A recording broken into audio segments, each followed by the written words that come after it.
आखिर फाइनल हो चुका है केंद्रीय कर्मचारियों का डीए 1 जनवरी से लागू होगा और मार्च में होगा ऐलान।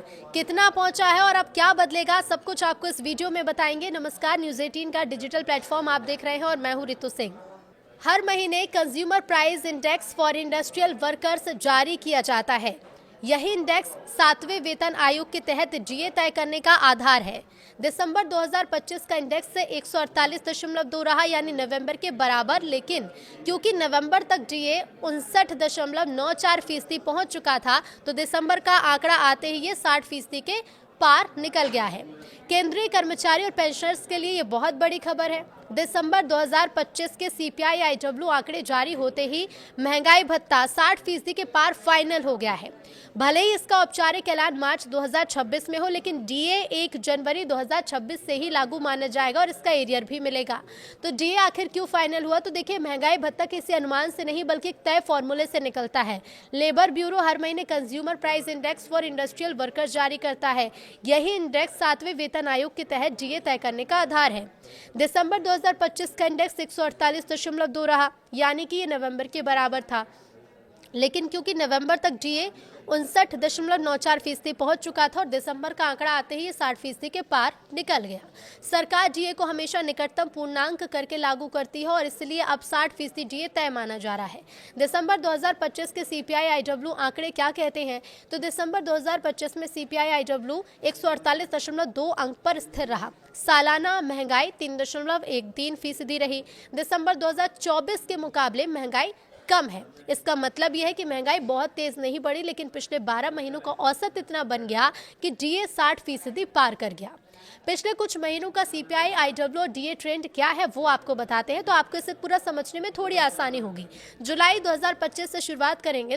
जुलाई 2025 में CPI-IW 146.5 और डीए 58.52% था। अगले महीने यानी कि अगस्त 2025 में 147.1 और 58.94% डीए रहा।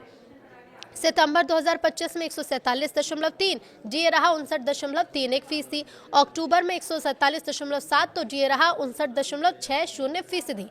नवंबर 2025 में 148.2 तो डीए रहा 59.94%। और दिसंबर में ये 148.2 रहा, जो 60.35% डीए रहा। यानी कि जो दिसंबर का आंकड़ा है, ये आंकड़ा आते ही 2% की बढ़ोतरी पक्की हो गई है। अब मार्च में ऐलान होगा, लेकिन लागू जनवरी से होगा। इसके पीछे क्या फॉर्मूला है वो बताते हैं। तो ये डीए की एक स्टैंडर्ड सरकारी प्रक्रिया है।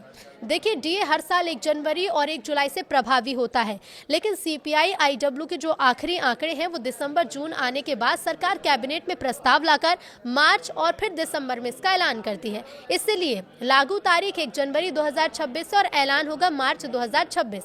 फायदा, तो देखिए, फायदा आपको जनवरी फरवरी का एरियर सैलरी और पेंशन पर आएगा और इसका असर कितना पड़ेगा वो बताते हैं। तो अब बात सबसे जरूरी सवाल कि इसका आपकी जेब पर कितना असर होगा। अगर किसी कर्मचारी की बेसिक सैलरी है 50,000 रुपए, 58% डीए के हिसाब से 29,000, 60% डीए के हिसाब से 30,000 हो जाएगा हर महीने, यानी कि 1,000 रुपए ज्यादा मिलेंगे। पेंशनर्स के लिए 30,000 रुपए बेसिक पेंशन पर डीए बढ़ोतरी से 600 से 700 रुपए प्रति माह की बढ़ोतरी हो सकती है। ये रकम छोटी लग सकती है, लेकिन लाखों कर्मचारियों और पेंशनर्स के लिए बहुत बड़ा कुल प्रभाव है। लेकिन डीए से जुड़ी हुई 5 कुछ अहम बातें हैं जिन्हें जानना आपके लिए बहुत जरूरी है। तो देखिए, डीए CPI-IW पर आधारित होता है। दिसंबर 2025 का CPI-IW 148.2 और डीए 60% फाइनल है। 1 जनवरी 2026 से लागू होगा। मार्च 2026 में सरकारी ऐलान प्लस एरियर। अब ये डीए खास क्यों है?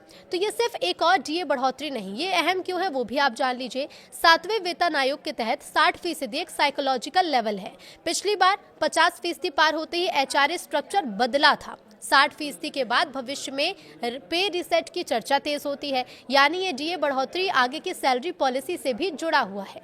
अब आपके लिए इसका मतलब क्या है? तो आप अगर कर्मचारी हैं तो सैलरी और एरियर बढ़ेगा, आप पेंशनर हैं तो मासिक पेंशन में बढ़ोतरी होगी, आप HRA पर नजर रखते हैं तो आगे बदलाव की कुछ संभावना है, आप 8वें वेतन आयोग को ट्रैक कर रहे हैं, ये बेसलाइन डेटा बनेगा। और आगे और क्या बदल सकता है? तो देखिए, मार्च में कैबिनेट से औपचारिक नोटिफिकेशन जारी किया जाएगा। जीए एरियर का भुगतान जुलाई 2026 जीए के लिए नई सीपीआई आईडब्ल्यू रेट शुरू है। 8वें वेतन आयोग से जुड़ी चर्चाएं तेज है। अब ऐसे में आपको क्या करना चाहिए, तो सैलरी स्ट्रक्चर और एरियर का अनुमान लगा ले, टैक्स प्लानिंग में बढ़ी सैलरी को शामिल करें। जुलाई 2026 के जीए के लिए सीपीआई आईडब्ल्यू ट्रेंड पर नजर रखें।